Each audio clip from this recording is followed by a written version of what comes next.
Dennis! Celebrity seances. Hot iron ready. Political parties. Anime films.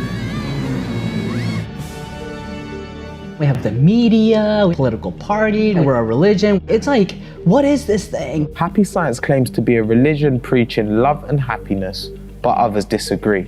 It's very much focused on remilitarizing Japan. She was very keen on Japan invading China and Korea. I was walking away from the building. I thought, like, wait a minute, is this a cult? You will attain the true happiness in your life. This is False Gods, and in this episode, we're sticking our nose into the weird world of Ryuo Okawa, the kingpin of a mysterious organization called Happy Science.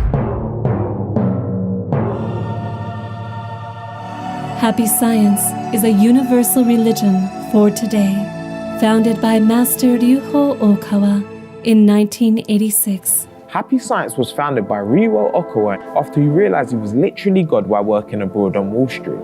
The group's teachings are a mashup of New Age thinking, far-right nationalism, and self-help advice. It claims to have 12 million followers worldwide, with branches and temples in over 100 countries. One source, one planet, one people. Welcome to Happy Science. It asks believers to part with cash to rise through the ranks on the way to enlightenment. Critics have called it a spiritual pyramid scheme. The level of commitment varies. Some followers are full-time ministers, others just donate a tenner online. There are membership fees, there are donations for prayers, for blessings.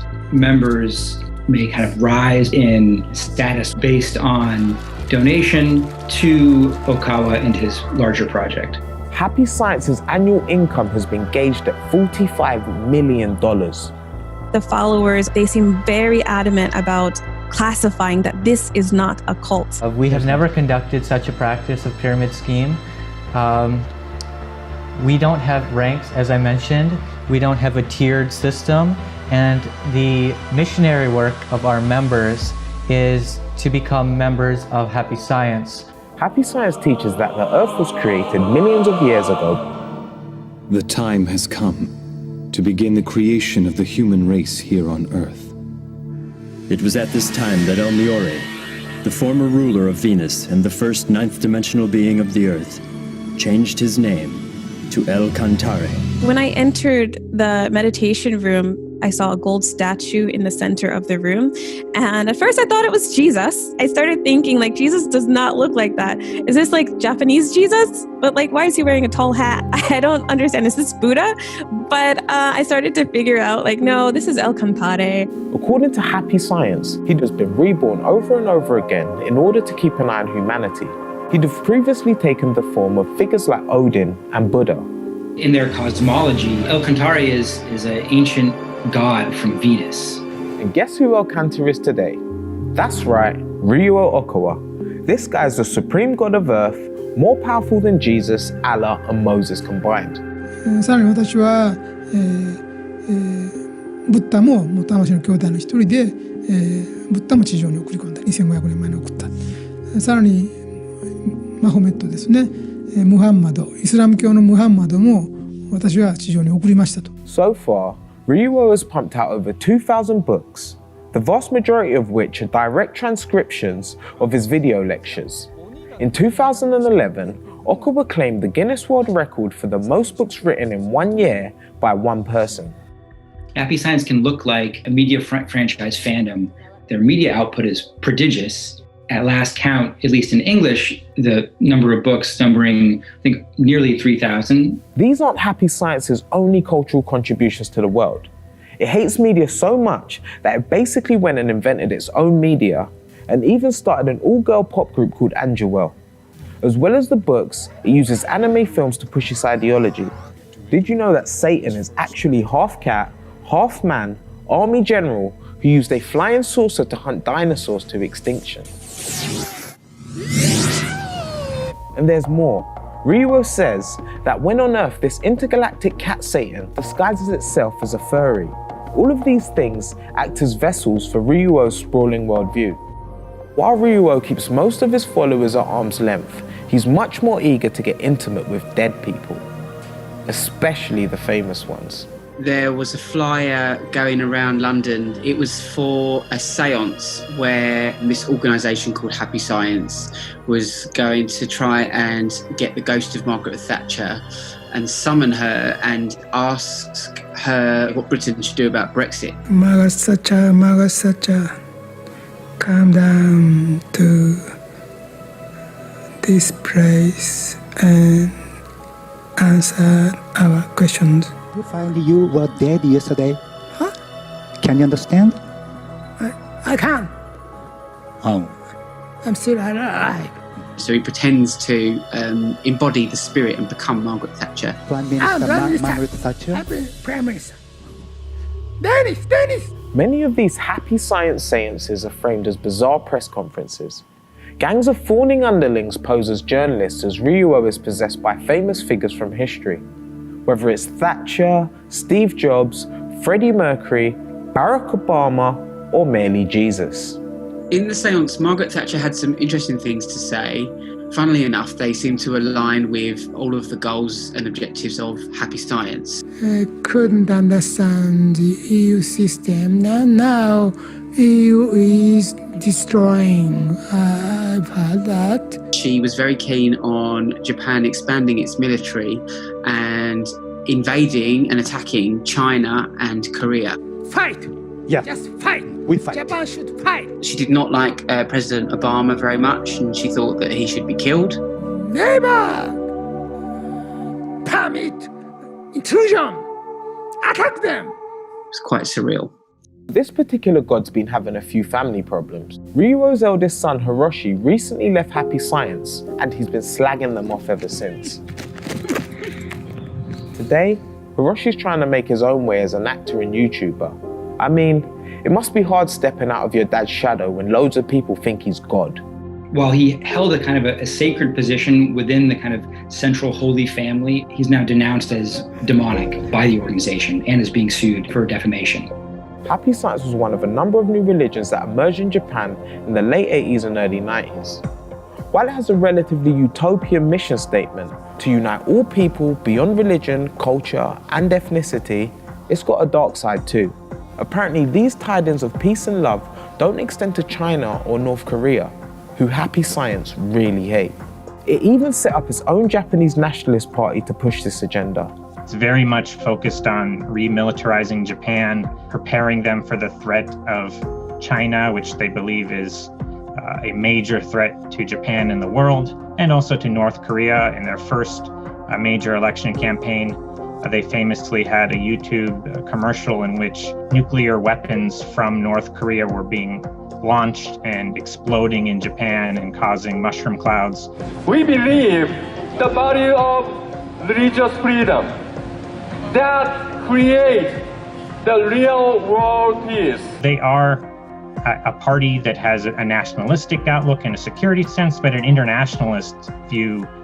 They're not a racist party of, the pure Japan, let's have no immigrants. It's a sort of a mixture that makes them quite unique. Some might suggest that their campaigning is to bring attention to the religion itself. The Happiness Realization Party was led for years by Ryuo's ex-wife Kyoko. She swore that if she was ever elected Prime Minister of Japan, she would carpet bomb North Korea.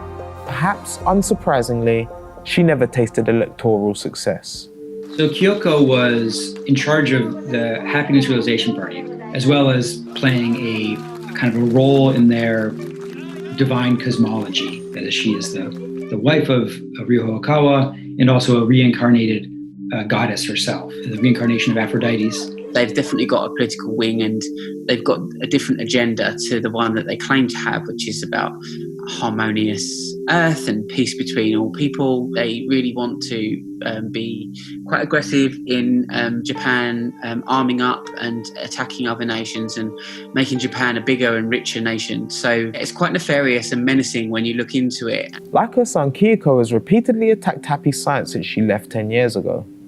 She says it has just 30,000 followers, just a fraction of the 12 million it claims. So Happy Science has 12 million followers around the world in over 106 countries. Mm-hmm. We have branch temples in every continent, all over the world. Her defection was a dramatic affair that made covers of tabloids of Japan. I think she was also denounced as demonic. Most people have a one-track mind. However, there are different kinds of people and many ways of thinking and living, just as there are various kinds of butterflies. I'm going to give you a tour of the garden. This is how we end climate change. Grow your own food.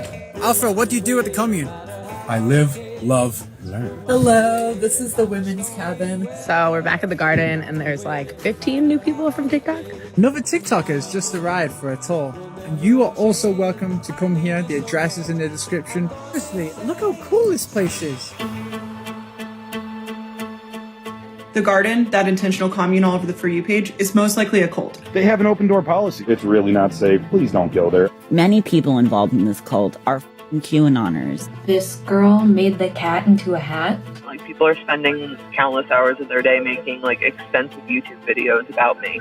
I think Rel actually got the first TikToker to come here, and that was the moment where the light bulbs flicked. So yeah, we all started making TikToks. This is probably gonna be the last video I make for a while. I wanted to just show everybody what we're doing. And it blew up into like this crazy hate campaign. Update, I was just on the cult leader guys live and they admitted to killing and eating a cat.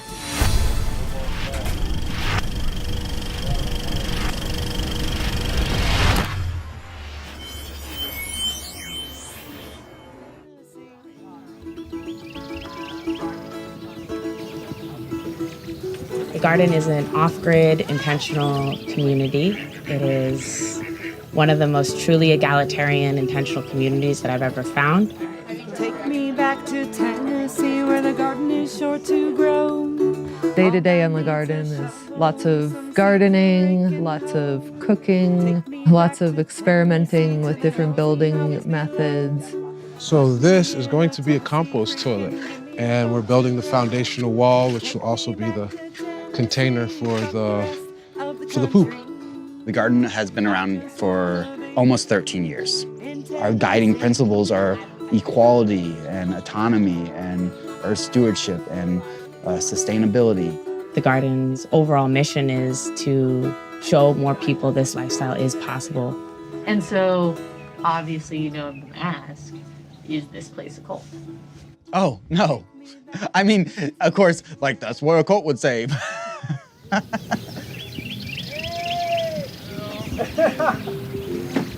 How you doing? Yeah, man. Welcome. Do you want to talk? Oh, yeah, man. Cool. Have you ever been to a community like this before? Oh, no. I was just looking up all kinds of communities online, stumbled upon a YouTube video for this place. They said that they pretty much accept anybody.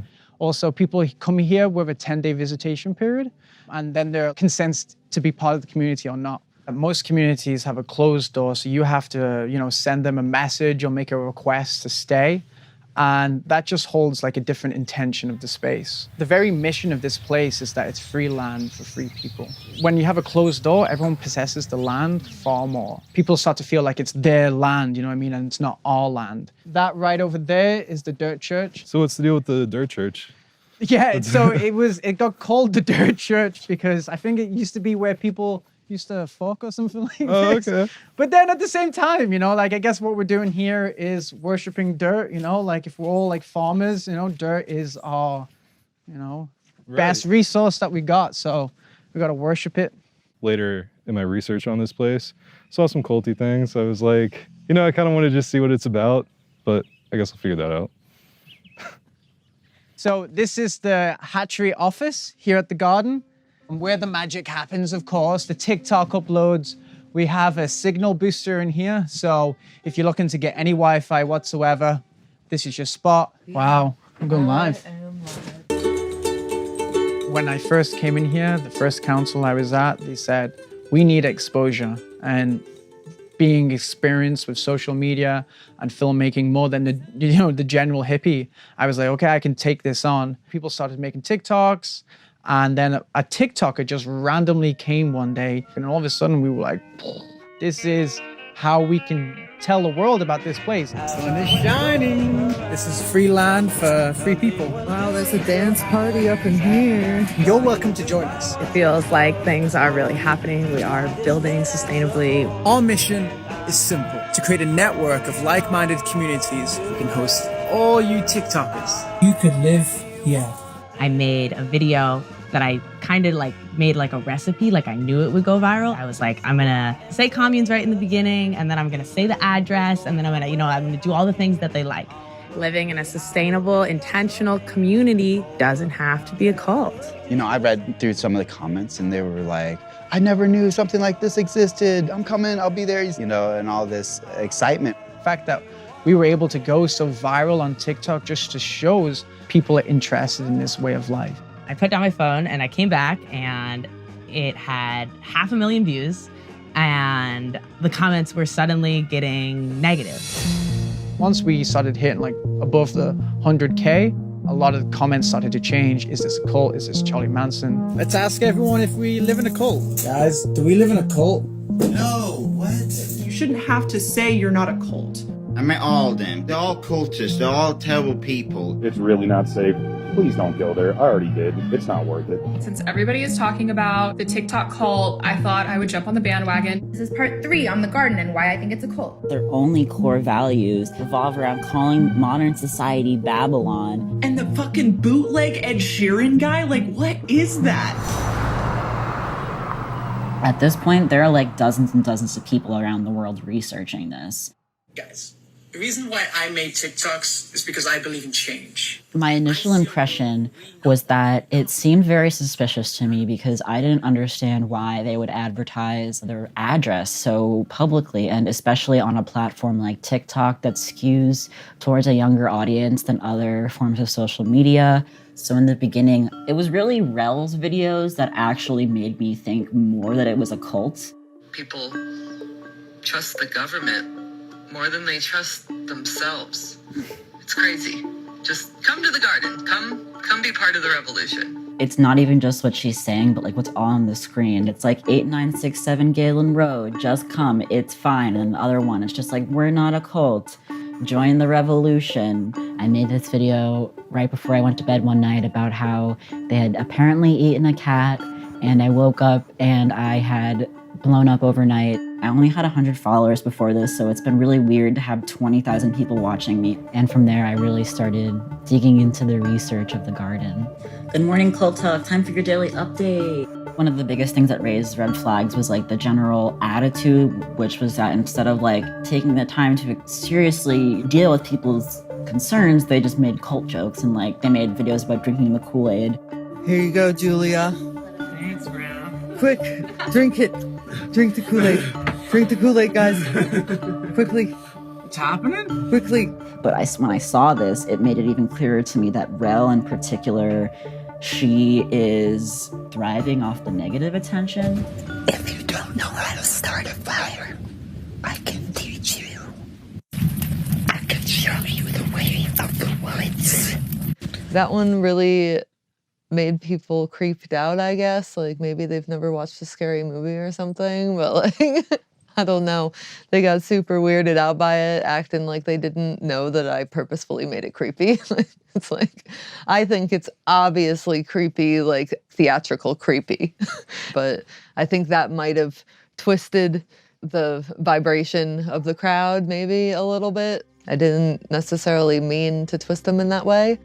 So everybody wants to know about this cat thing. That was my video that initially went viral. It was me saying like, guys, I watched Tree's live stream. They ate a cat. So here's what happened. Ever since I have been on TikTok, I think I've had some people who just straight up look at me and want to hate me for some reason.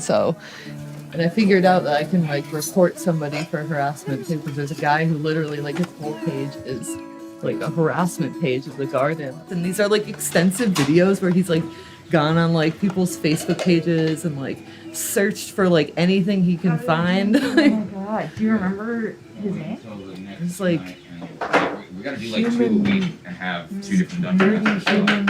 something. Yeah. am also known as Dirty Human Twunk on TikTok.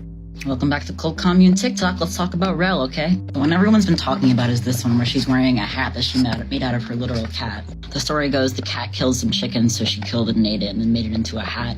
In the US, this is considered animal abuse and you can go to jail for something like this. Was it hard to make a hat out of the cat? No.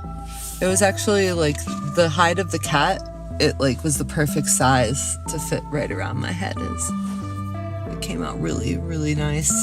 I'm really into animal hides and honoring the lives of animals. So people are hating on me for something to do with a cat, and I just wanted to let everyone know that in Tennessee, on farms where there's livestock, if there's a vermin that comes and kills your livestock, it gets shot.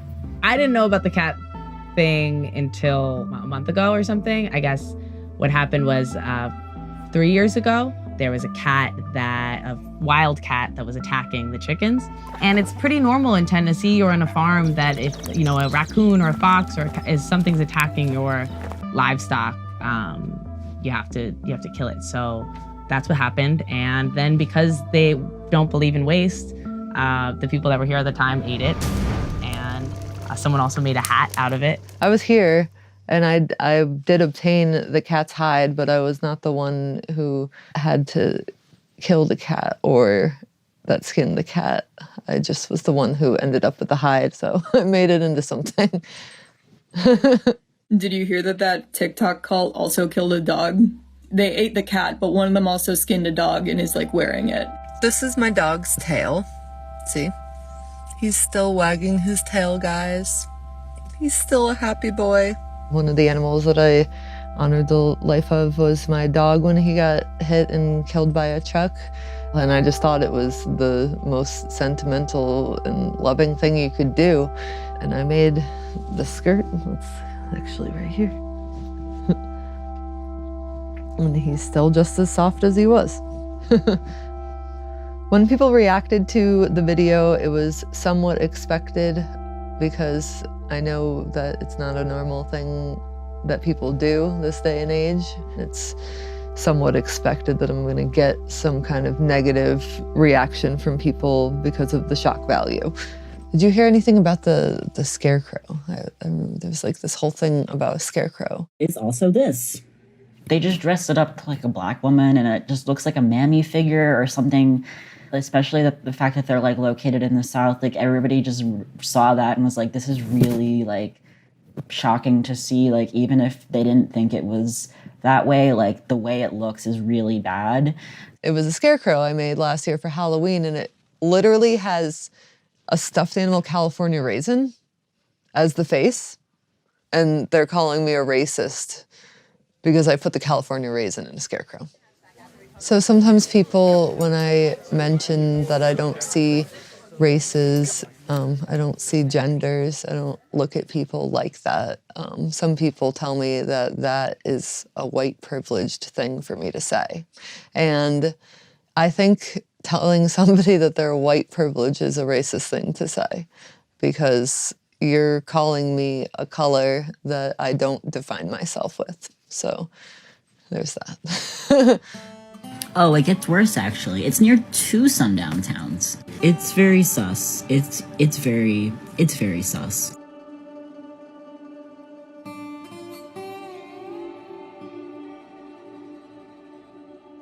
I don't know too much about the sundown towns. I know that we're in the South. And I know there's a lot of racist people or people that are prejudiced against others around here.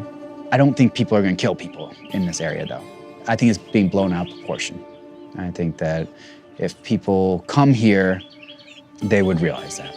And honestly, I also think that being exposed to more diversity would be healthy for the local community's growth. You know, how are people supposed to stop being prejudiced against people unless they're exposed to those people, I guess is the thing. And not saying that I'm trying to fix anybody by putting anybody in danger.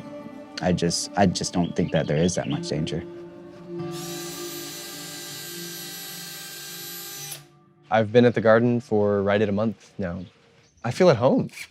I feel like this is a great place for my mental health. This is like community therapy sometimes. I initially heard about the garden from TikTok. My grandfather and I had this like long discussion of like the potential dangers of coming here. Given, you know, that there's no information about anybody that's here, couldn't even contact anybody. I was thinking, what kind of people could take advantage of the open door policy? A real commune that's a safe commune will not just accept anybody. It's not a safe place. Please don't go there. I already did. It's not worth it. And he said they will offer alcohol, they will offer drugs. This is obviously alleged. I have no way of knowing if this is true. These kinds of communities are breeding grounds for abusers because there's no oversight, there's no accountability. I've actually thought a lot about like the way that the garden can give like shelter to people who need it, or like that in a video actually Patrick says that in the beginning when they started in 2009, some of their initial issues actually revolved around the fact that they had a lot of people with criminal records and addiction issues coming in and they didn't have any support for them. You know, we have people coming through the garden that have mental health issues. That's definitely for sure. Be it, you know, bipolar, autistic, or even just strange. And being in that energy in such a tight space, I mean, it can be a lot, you know? You can't provide a supportive environment if it's just like anybody can come without you knowing anything about them, and the only way you find out things about them is once they're already there. We've always had an open door, and we have natural intuition, and our human instinct tells us when somebody is not okay, and we ask them to leave when we get that feeling. In terms of safety, we have a different way of organizing. So people are used to things like background checks, but then, you know, there also can always be a first time that somebody ever does something or things like that, you know? So I think all of society takes on that risk anytime that you trust anyone. And also we do ask people to leave, you know, and then a lot of those people are the people that are also now speaking bad about us on the internet, of course, because it's really hard to get rejected. But when people say, what's your vetting process? That's it, you know? So those people on the internet were people that were not trusted to be here. Yeah, that's how you do it. That's how you do it. Get strong.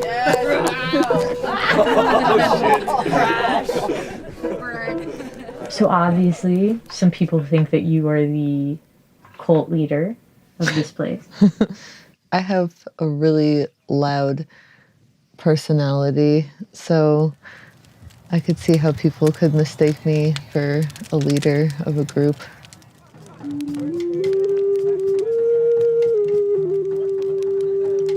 I have to ask, are you like a cult leader? No, I'm not a cult leader. I have tried to stray away from leader-based format systems my whole life. I've been fighting severely against the idea of people withholding leadership, and it's completely against everything I believe in. So, of course, it's an ongoing joke, you know. There's even signs around here, is it culty, you know? But I would say, you know, all jokes aside, no, because we don't have a religious ideology. We don't try to control people. People are free to come and go. We're free-thinking individuals. You know, for some people, any intentional community is going to look like a cult.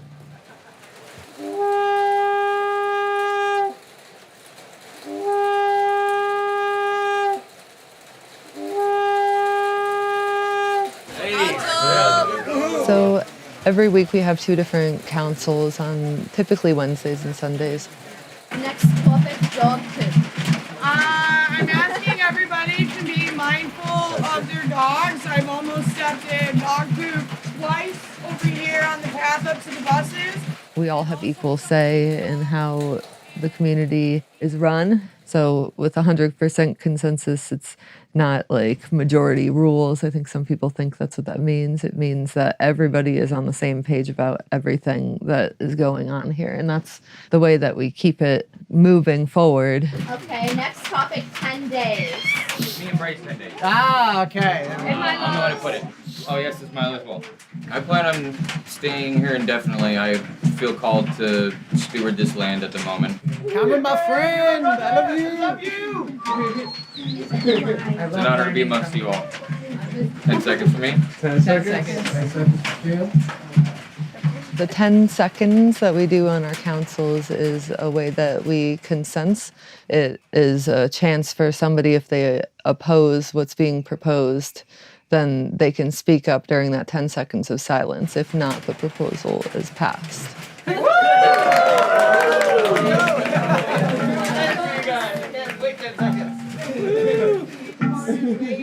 next topic is TikTok heat. So I put that on the list. As everybody here knows, we kind of brought this lifestyle and what we're doing here to the TikTok world, you know, and we tried to share it with people. As a result of that, we got a lot of heat, you know, a lot of flack back, and people got mad and they conspired to basically call all the authorities they could. We've already dealt with animal control and we've dealt with child protection services. They've even contacted the FBI. The Animal Protection Agency, or whatever they're called, came here and were questioning us about the cat. He left knowing we didn't do anything illegal, that we're fine and that we're a farm. And also the Child Protective Agency came and they had been watching my TikToks for weeks beforehand and loved them. They even wanted my signature and things like this. And it was pretty weird, but like, it was cool. And they could also see, you know, that we are not ill intent people. They've left understanding who we are, you know. This hate group is all coming from a bunch of people who haven't been here. Sometimes on my live streams, people would ask me, like, are you going to call the cops? Are you going to call CPS? And like, personally, I don't believe in calling authorities on things like this, just in general. But they have a public address, so I can't control what people do. And that's kind of been my stance from the get-go, is that like, I can only do my best to be responsible with what I put out. But what people do with that, I can't really be held responsible, because it's not like I'm going out and saying like, burn this place down, like, you know, call the cops on them, call CPS, like make sure their lives are ruined. Like, I've just been trying to offer a skeptical viewpoint of this place that's being promoted like over and over. All right, welcome back. Part 2 of why the garden is probably a cult. I did in the beginning say like, this is definitely a cult. Once I learned more, I was like, I'm not so convinced. I see it more as poorly run, you know, full of problems, not necessarily like a cult. But I still reference it as that because it's what gets it to the For You page. Good morning, Cult Talk. It's time for your morning update. You really learn pretty quickly like how your content's going to be seen and what will get seen. I'm not doing it to brand it a cult. I'm doing it to brand my videos so they get seen. So I'm questioning if we should continue using TikTok, specifically TikTok. Everything else has been working apparently so far. So when the slack or the hate all started, we consensed that we would no longer make any TikToks about the garden, inviting anyone to the garden, or even mentioning the garden. I think that's... We could show as much as possible, like TikTok all day, because we have nothing to hide. But that's what we have done. Like, I made videos showing exactly what's going on. Oh, we're just having fun. And, you know, we're being called, you know, like racist, or that these children are not safe, you know, like just showing a video of like a kid painting was offensive to people, you know what I mean? So I honestly think that people are weirded out that we haven't been posting about the garden. They think something is bad and wrong. If we just like completely media blackout TikTok, they're going to take that as a mission of guilt, basically. So we're changing the consensus that we can TikTok about the garden, but we cannot explicitly invite people here. Is that what we're feeling? I propose that it is okay for people to make TikTok videos about the garden, about what goes on at the garden, about the people of the garden, but it's to no longer post things that are known to be controversial, and to no longer post TikTok videos inviting people to the garden or sharing the address. 10 seconds. 10 seconds.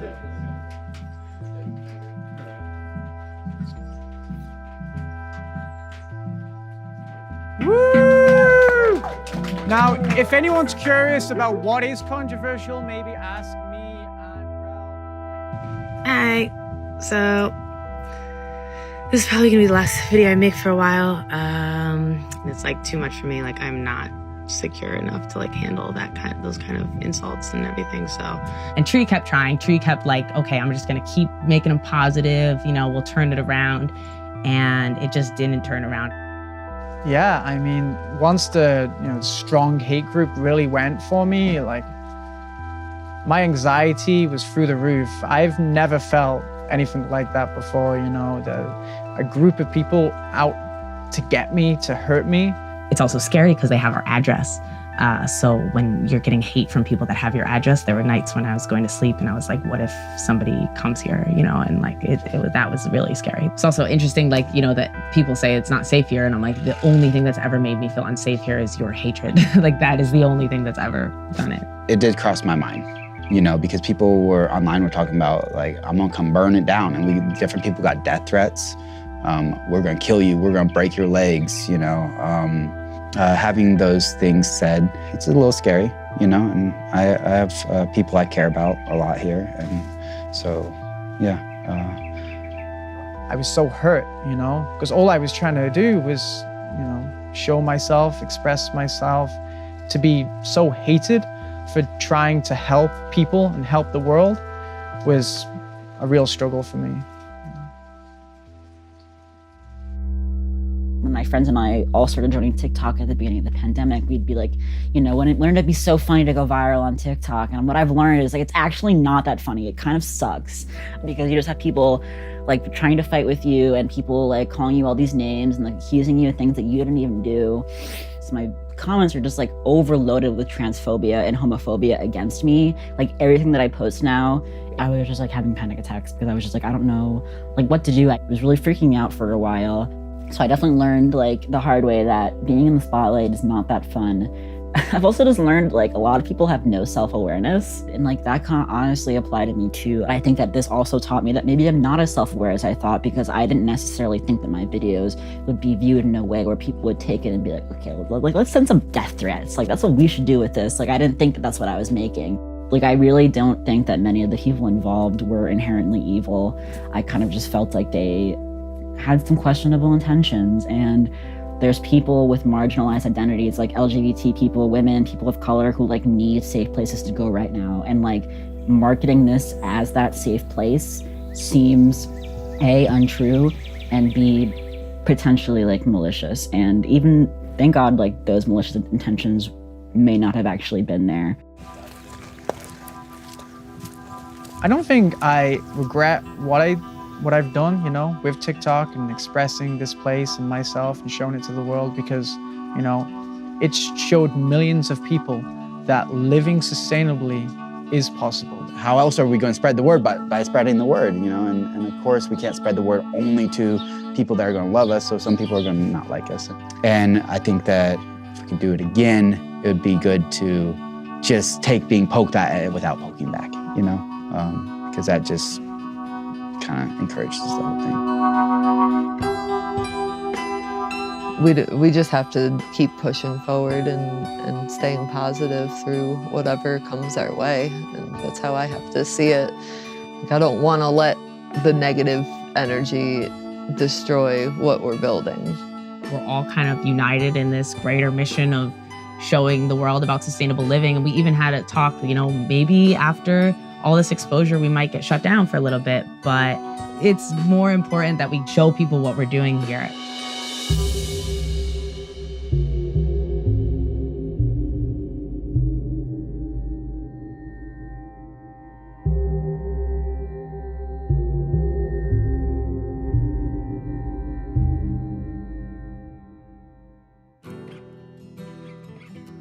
I don't know if the garden is going to be back open. I don't know if things will ever be the same. We were trying to share a vision with the world, and that's the reaction we got from people. Is like, we want to shut you down. Like, don't be growing food.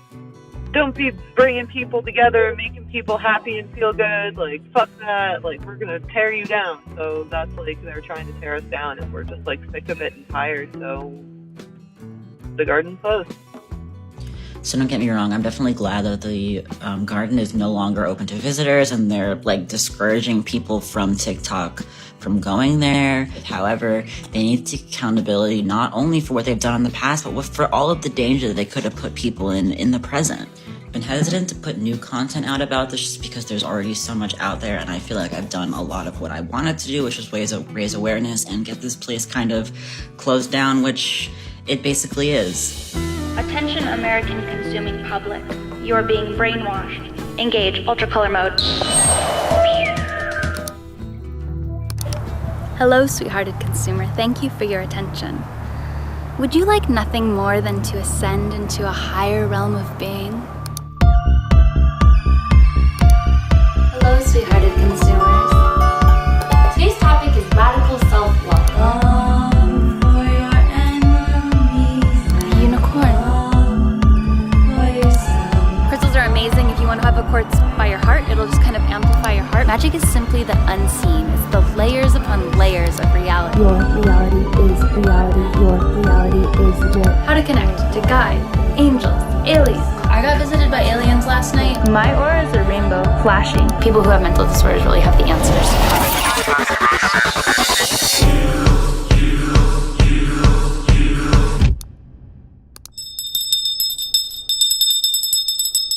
Cam Church, Cam Church. It's time for Cam Church.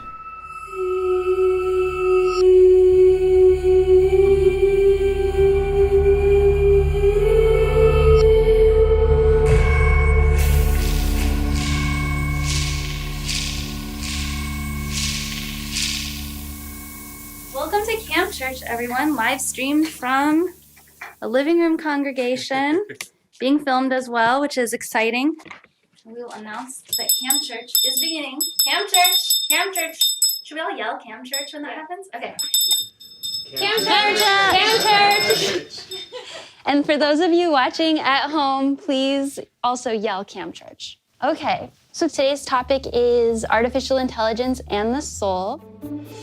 It's been a while since I last went to Sunday service, but I'm here at Unicol's house this morning for something called Cam Church. I let the spirit of uni inspire me. I let the spirit of uni be my guide. Which she live streams to the world from her living room. Cam Church feels similar to other more mainstream religious services. There's praying, Call upon all of the energies. preaching, When we treat all things, all people, with enough respect, and singing.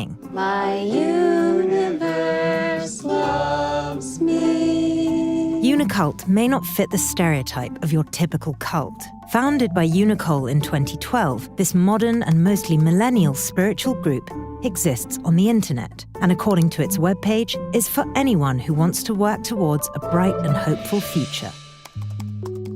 Despite being the subject of its own MTV documentary in 2015, Unicult had since maintained a pretty low profile. That is until 2018, when the group made national headlines after launching an Indiegogo campaign to raise funds for a robot brothel where patrons would be required to gain consent from the robots before having their way with them. But while everyone else is battling to log off to improve their quality of life, who are these people finding their spiritual salvation online?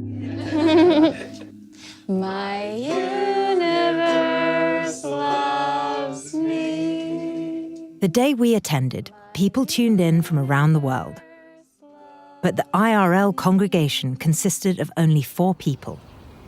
So you've known Unicult for some years. Mm-hmm. Are you an official member of Unicult? I am. You are? I am. Since when? Like 2013. Oh, wow. Yeah. When I first met Unicult, I was so taken aback and impressed by her energy. She has so much momentum behind her. I don't know a lot of people like that. And what do you get out of being part of Unicult? It's almost like a magnet of bringing like-minded people together, people that think like me and see the world in similar ways as me, or meeting new people. One member in attendance was new and had just received her welcome package. Yeah, it's a welcome letter. That's cute. Christina, what brought you to Cam Church today? Were you looking for a spiritual connection? Were you looking for some kind of religion?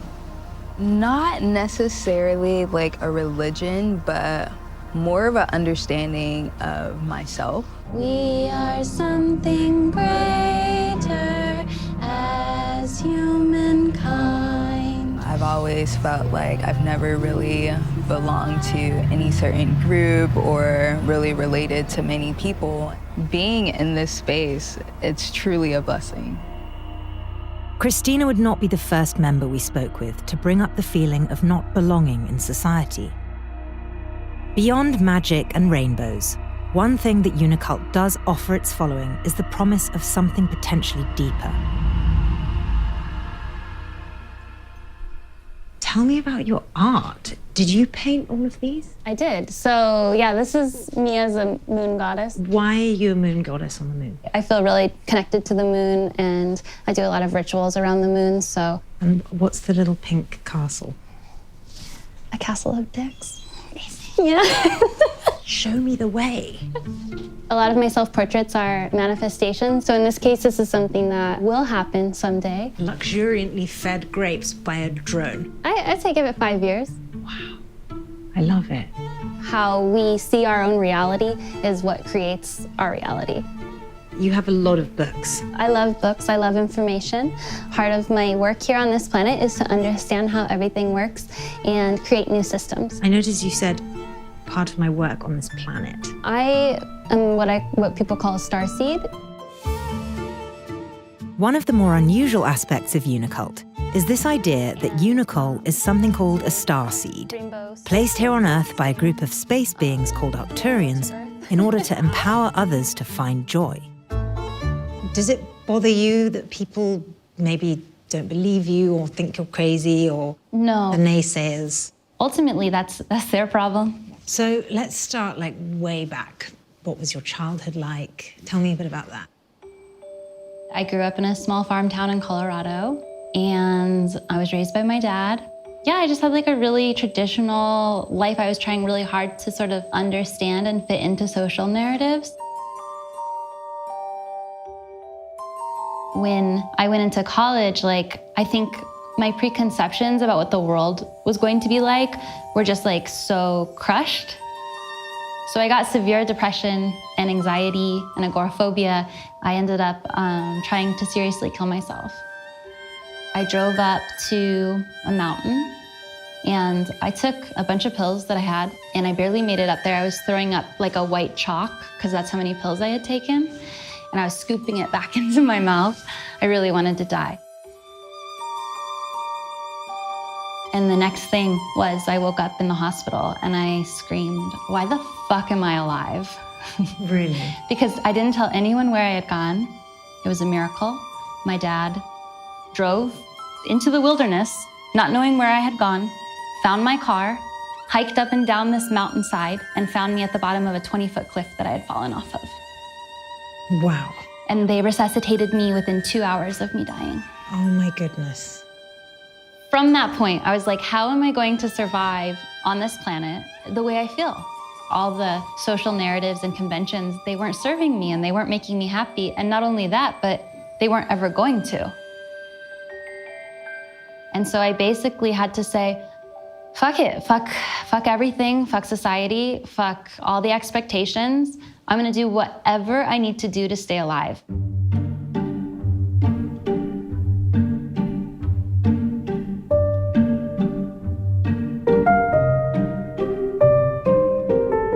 And that ended up being really cool stuff, like believing in magic and believing in unicorns and starting a cult and making art and letting myself make music even though I didn't know how to make music. So all these different things that I felt like I couldn't do, suddenly I was given the license to do whatever I wanted, because otherwise life wasn't worth living.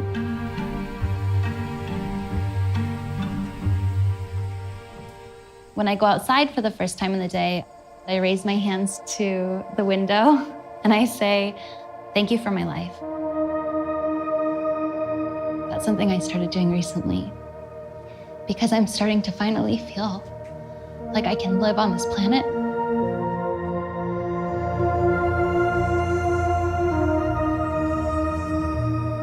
One of the core tenets of Unicult is the idea of belief makes real, or empowering members to embrace imagination.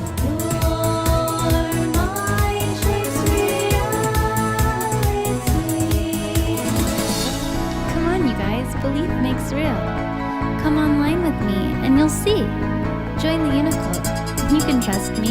keeping with this idea of creating your own reality, Unicult, unlike other religions, encourages its members to cherry-pick only the teachings that resonate with them. So then, who is Unicult? Who are your members? Is there a demographic? I don't know what is the same with all of us, except that we all believe in a hopeful future. Unicult's constituents are spread around the world and come from many different backgrounds, which may say something about the very nature of Unicult itself. There's something about the Unicult that makes you feel comfortable living a magical life. When I first joined the Unicult, I was at a very dire place in my life. I see the Unicult becoming a worldwide group. In order to understand what about this religion ties people together, we went to the internet to speak to 3 members who live everywhere from rural Louisiana to Washington State. So, where do we start? What would you say that Unicult's offering people like you that other religions or groups have failed to offer? Space. Just me being able to exist and to be acknowledged. And I feel like each religion's goal is to offer love, but I have not received that the way I have from until I've been in the Unicult. I have a whole lot of more friends online. I have a community of people that I interact with now. What was it specifically about Unicult spirituality that resonates with you? It encourages imagination. Yeah. Unicult will reflect that imaginative side of you. So yeah, tell me a little bit more about the ways in which Unicult has added value to your life. So it definitely helped me overcome depression. And I've met a lot of people through Unicult that were going through similar things and just made a lot of friends. I was diagnosed with psychotic depression at a really young age. After joining the Unicult, it just gave me a lot more confidence to be present in the world, being your authentic self. Or before, I thought this is the scariest thing, but it's like the more you choose to see things in a way that you know makes you feel good, that's where the healing and the transformation kind of starts. It's been a real pleasure. Thank you so much for your time and energy. Thank you. Take care, Cedar. Unibless. Unicult's membership has grown since its MTV debut in 2015. But in order to take Unicult to the next level, Unicult hopes to one day have dedicated spaces that exist in the real world. Unicult is turning to her friend for inspiration. Hi, how are you? It's amazing in here. It looks as amazing as it smells. It's supposed to smell like rainbows. It does. I didn't know what rainbows smelled like before now. And you live here? Yeah, so... Wow. Is this your bedroom? Yeah. I really feel so much coming in here. I just love like living in a cloud and having that kind of dream world all the time. How do you see Unicult fitting into wider society? My hope is that as Unicult grows, people understand it more. And as each person understands the fundamental concepts of Unicult, which are just that they have value and that their own unique truth is important, we'll start to incorporate that more into society. All the spaces I create are Reiki infused, which is like an energy healing practice. Yeah, this is very this cool. is the guest room. It's very calming color palette. Yeah. I mean, number one thing is to inspire people with color. I think the world is really afraid of color as a whole, and even just going out day-to-day life, like people are like, they just look at me like, what are you doing? Like, you know, or they think I'm going to a party and I'm just like, this is how I live every day. Like every day should be how you want to be yourself in, and like. And that's just like so much of what Unicult is trying to do as well, you know, is like inspire people to be their authentic selves and to just like live from our hearts. And I think you're such a great example of someone who's just like doing it. It just makes life that much more better and not so painful. why the decision to go with calling it a cult and go with, language like brainwashing? It's a barrier to entry. People who say, oh, I'm not going to join a cult, cults are bad, and they don't think deeper about it, they aren't ready for Unicult. Right. You have to think deeply to dismantle your reality and to create a new world. Carve a symbol into the candles to manifest something as the moon becomes more full. It can be like letting go of fear, letting go of something that you've been trying to let go of that's sort of been haunting you. Back at HQ, we all sat around a laptop as Unicol's friends Skyped in something called a theta healing ceremony. Something to do with the full moon, I think. Blessings. Blessings. We'd love to hear more about, AI and robotics as well. Yeah, definitely. I can even download all of your cell phones to delete out all the radiation and alert your angels and the spirits that exist around all of you. Unicult started online. Do you think that it could survive offline? I actually think Unicult would do better offline. People have more patience for something that's in front of them. All right, go like this.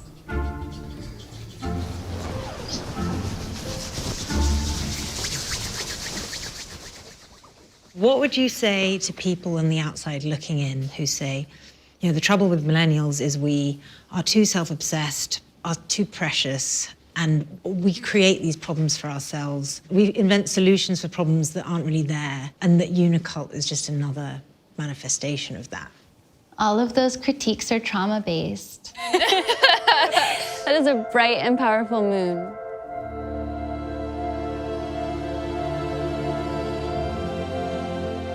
If you are someone who has accepted society and you fit into that structure, you've been traumatized. And a lot of baby boomers and older generations have suffered a great deal of trauma at the hands of our toxic society. Most millennials I know are working way harder than anybody else trying to just get by. Unicult, as it appeals to millennials, is because it's appealing to people's true hearts.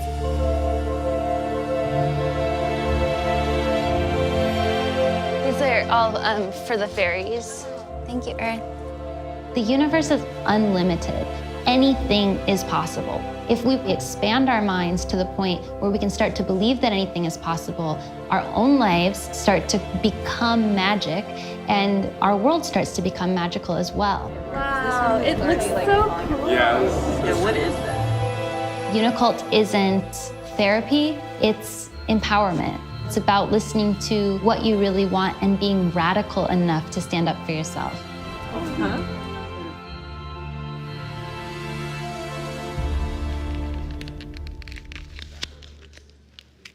This is really bad.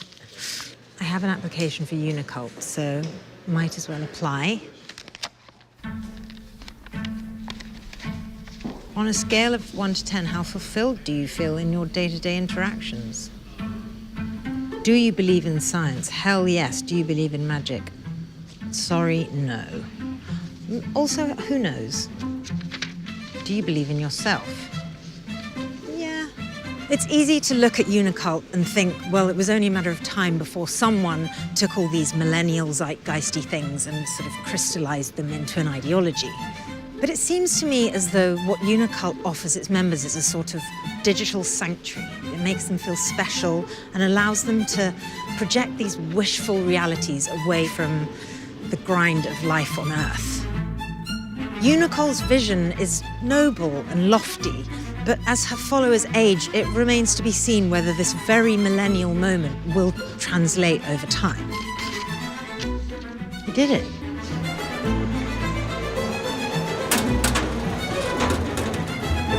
I feel like maybe I won't get accepted.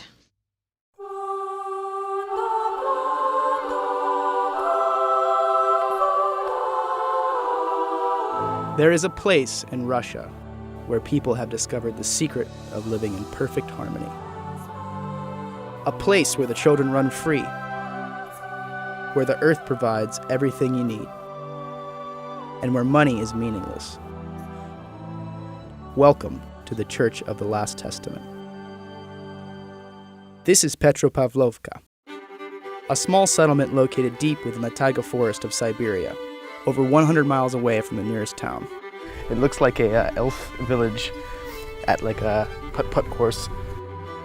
About 20 years ago, a handful of disciples came here to worship and live with Vissarion, or the teacher as he is commonly known. Today, Vissarion's Church of the Last Testament has over 5,000 followers from all around the world. About 2,000 live here and in the surrounding areas.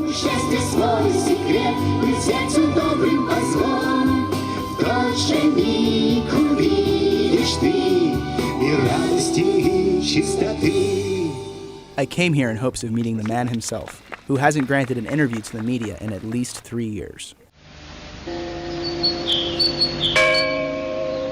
И внемлите тому глазу, который не спослан ныне Богом к вам, дабы спасти вас.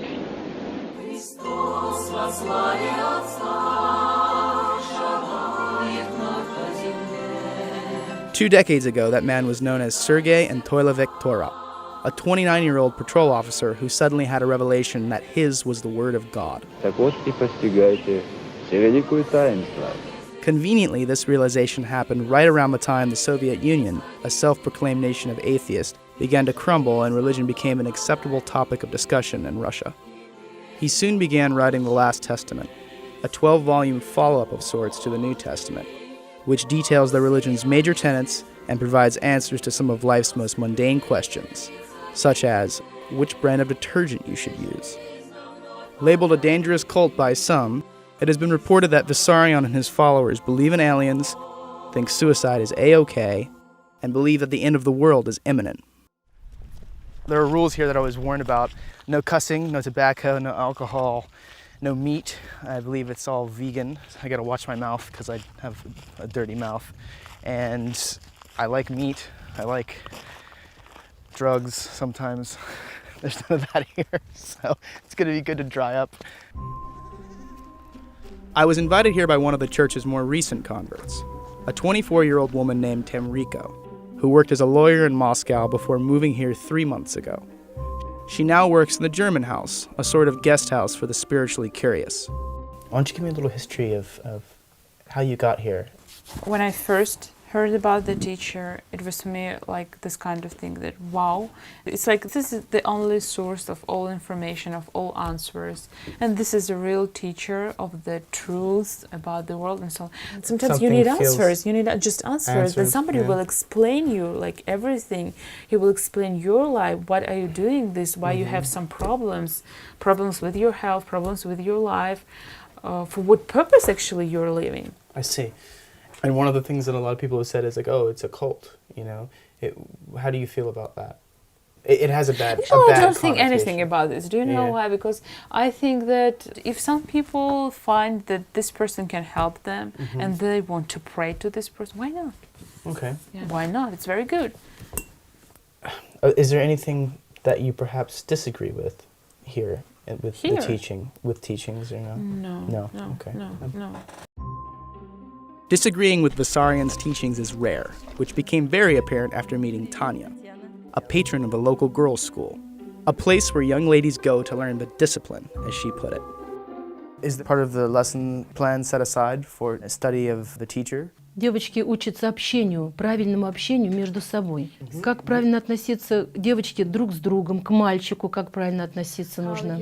И это главное в нашем образовании. Девочек учим тому, что мальчик — это творец. Он мастер, он должен построить дом, он должен иметь очень много разных мужских таких профессий. Поэтому обучение мальчиков и девочек у нас проходит раздельно. So, do you ever have strong girls that maybe resist and they're not so with that line of thinking? И именно когда так девушка себя проявляет как лидер и подменяет собой мужчину, тогда получаются негармоничные накладки. Если она так не сделает, для нее это очень опасная ситуация. Она может заболеть как женщина, потому что гармония, не кто-то, а гармония ее накажет женскими болезнями. Спасибо. Спасибо вам большое. Приезжайте к нам еще и привозите нам своих детей сюда, дочек, на обучение. Девушку, чтобы она была очень хорошей тебе помощницей. As tempting as brainwashing my girlfriend into misogynistic slavery sounded, I had mountains to climb and deities to meet. I had been invited to celebrate the holiday of good fruits at the Abode of Dawn, a small mountaintop community where Vissarion and his closest followers live. I stopped at the general store to get supplies for the hike. So I have the luxury of, after a 40-hour trip, of eating a CCC pop.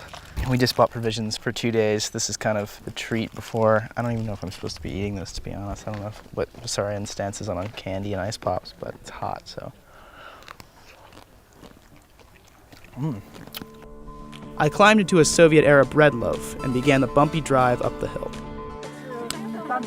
And we got a good crew just materialized here at the base of the mountain. Looks like we're about ready to go.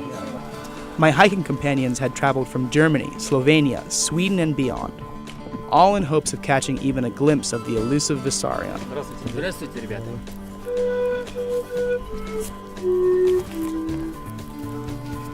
Along the way, I met Maciek, a university student from Poland. And what did you come here seeking? I came to see what it's all about. I was told that they share their wives. They told me that the people here will mess up my brain and that I might never come back. We made it to what appeared to be a border crossing, and the attendant took down our details. America, да? Yes. Our guide, Nina, led me to the place where I'd be staying for the next 2 nights. The home of a lovely Russian family who immediately offered me cold vegetable soup and bread. Vissarion's serene gaze watched over us as we ate our blessed meal, spiritually charging us for the upcoming nighttime liturgy. We're gonna go see what worship is like here. I feel like I'm kind of in a different world, to be honest.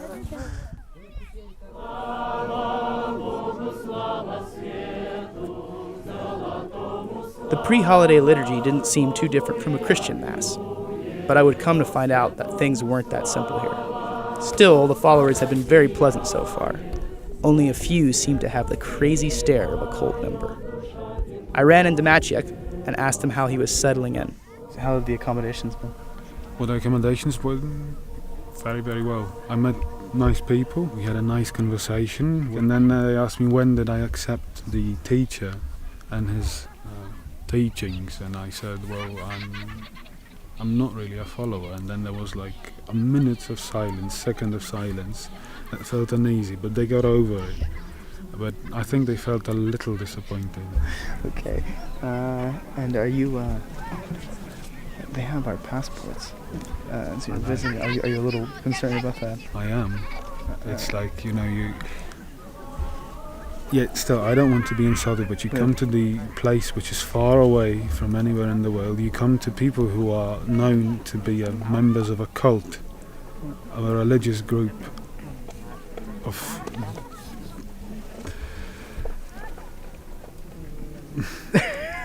of some sort. No, let's put it like this. Okay. And then they take your passport away straight when you pass it. They are pretty persistent about that. Yeah. Physically and spiritually exhausted from my long journey, I turned in for the night to rest up for the holiday of good fruits and our first glimpse of Vissarion. И перед входом в эти чудесные врата помните о том, что вы входите в то пространство, которое мыслями своими, переживаниями и очень большими усилиями формировал учитель и те служители, которые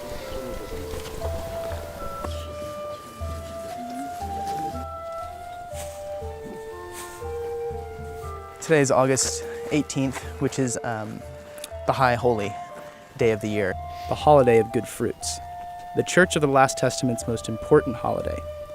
Basically, it's their Easter. It was on this day in 1990 when Vissarion first realized his divine connection to God and established his church. It's the reason that thousands of Vissarionites from around the world have gathered here today. We began our ritualistic procession up the mountain, a 5-hour journey replete with ceremonial washing. That felt good. Mood music, and supremely positive vibes. Looking back, I think it was supposed to serve as a sort of mental palate cleanser for what lay ahead.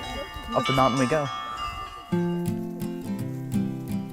Part of the reason I wanted to come here, the world seems to be in a pretty bad way right now. This seems to be an idyllic community, so maybe Vissarion has some answers for us on how we could better live our lives. Or maybe he's just got it right and people should come here.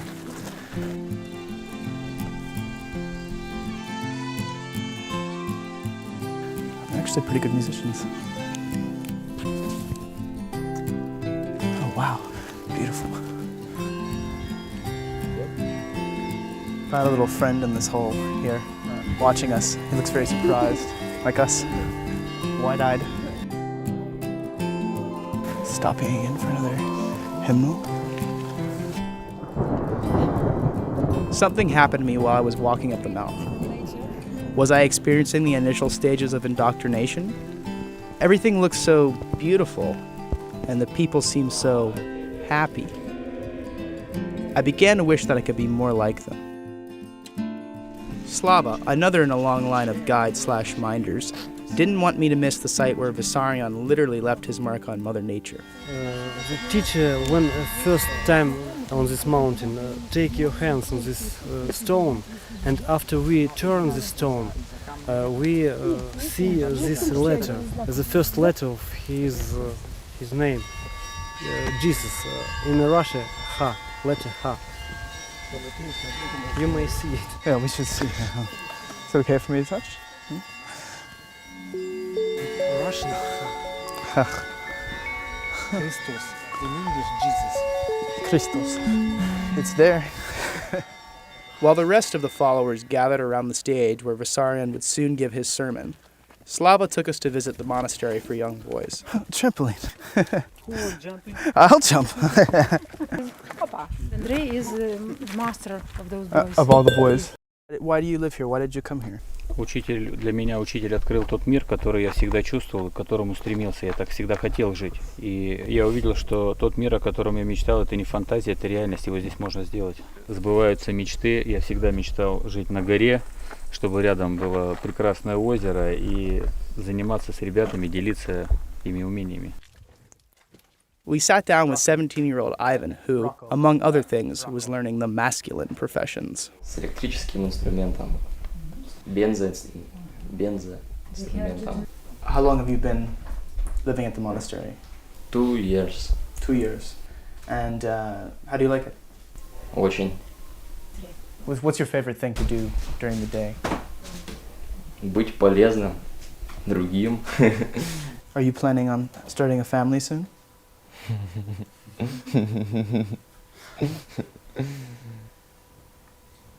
Ну да. And do you have in mind maybe a potential wife? No. Okay, that's it. We'll stop there. Спасибо. Пожалуйста. Beautiful. Wow, that's amazing. You can see they're clearing out this site over here, perhaps to build more housing. And their numbers are continually growing. I see why people stay, though. It's very beautiful. People who are interested in joining the community and living here, is there anything that one must do to become part of the community, or can you just come and live here? Здесь нужно просто желание приехать и найти возможность своего участия по мере своего понимания, умения, полезности. If I moved here, I'm an editor and a writer, so I'd have to learn Russian, but perhaps I could help with that. You will be welcome. Но профессия писателя тоже привлекательна, потому что мы стремимся создавать новые произведения, где отсутствует отрицательный опыт. A place where negative characters don't exist. That sounded pretty good to me. Clean energy? Healthy living? Virgin brides? I started wondering if the abode of Don could be the place for me. I hurt myself.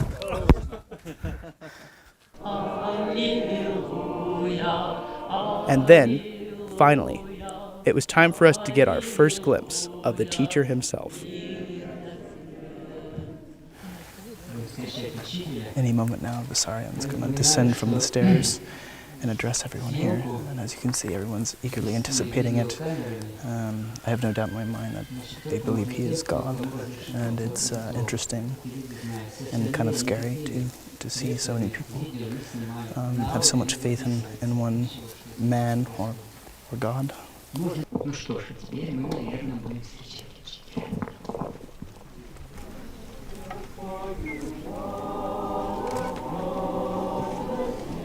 We had traveled thousands of miles to the middle of nowhere in Siberia to see this man, Vissarion, address his congregation on what they call the holiday of good fruits. It was sort of spooky.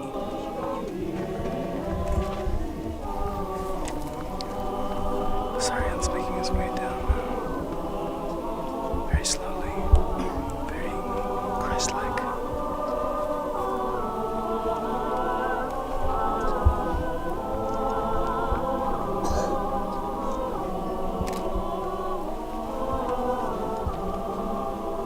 And just as Vissarion was about to share some infallible nuggets of wisdom,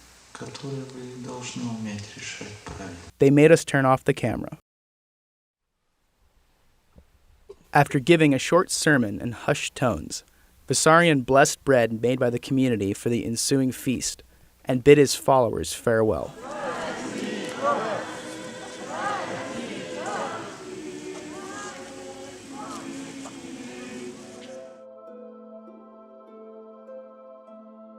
So we just have finished the sermon with the teacher, and Nina's going to translate a little bit for us of what was said. I remember exactly his first phrase. I'm glad that you still survive. Yes, it was. Everybody was laughing. Yeah, and then he spoke about that we, all of us, are pupils. And in the school of life. We are all pupils in the school of life? I guess that's true, but I'm not sure it provided me with any answers. I'm going to see if we can interview some pilgrims, some people that came to see Vissarion from afar. What is your feelings about Vissarion? Такой друг, настоящий друг, да, дает, чем я хочу жить. Why did you make the journey here today? Здесь мое место. Это, чтобы это понять, нужно это почувствовать. Поэтому словами это не скажешь. How did you first hear about the teacher? Впервые прочитал журнал «Сигун и спорт». Я почувствовал большую силу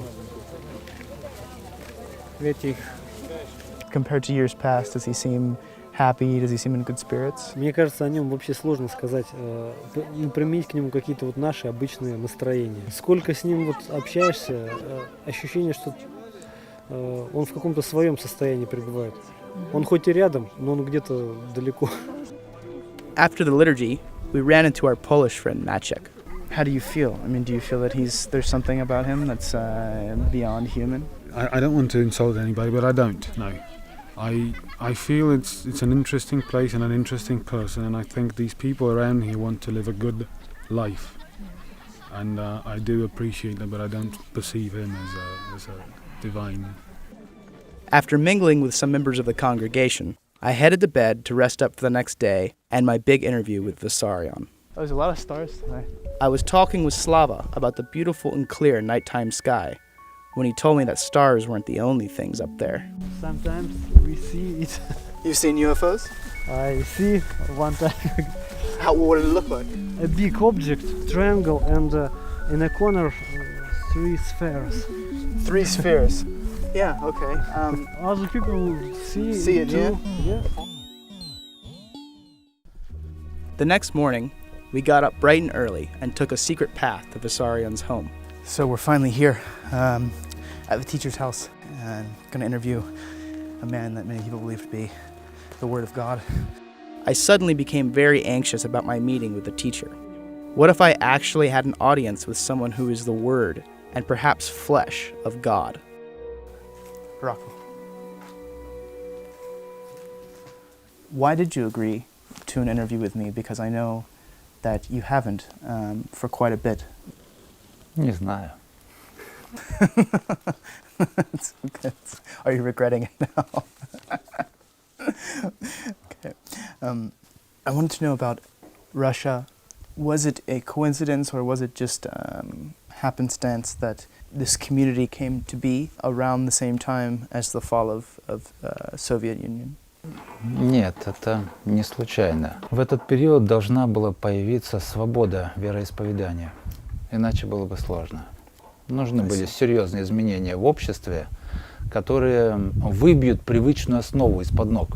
Нужно, чтобы к этому времени человек испытал жажду в поиске духовных истин.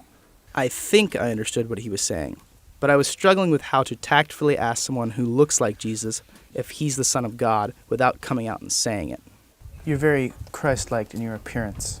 I'll say it this way. Do you have memories of Christ from 2,000 years ago? Do you carry on in that way, in that lineage?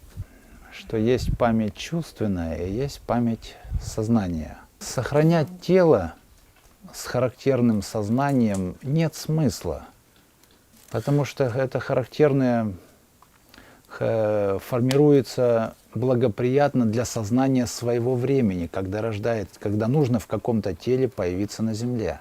А так как появление на Земле не требуется делать очень часто, а будут большие интервалы. That's probably as close to a yes as I was going to get. It seems like the world is, there's lots of riots, there's uprisings. Is the turmoil and conflict in the world right now worse than you've experienced? Сейчас можно будет смело сказать, что 80% населения Земли имеют серьезное психическое отклонение. Но эти люди имеют оружие на руках, а это растет дальше.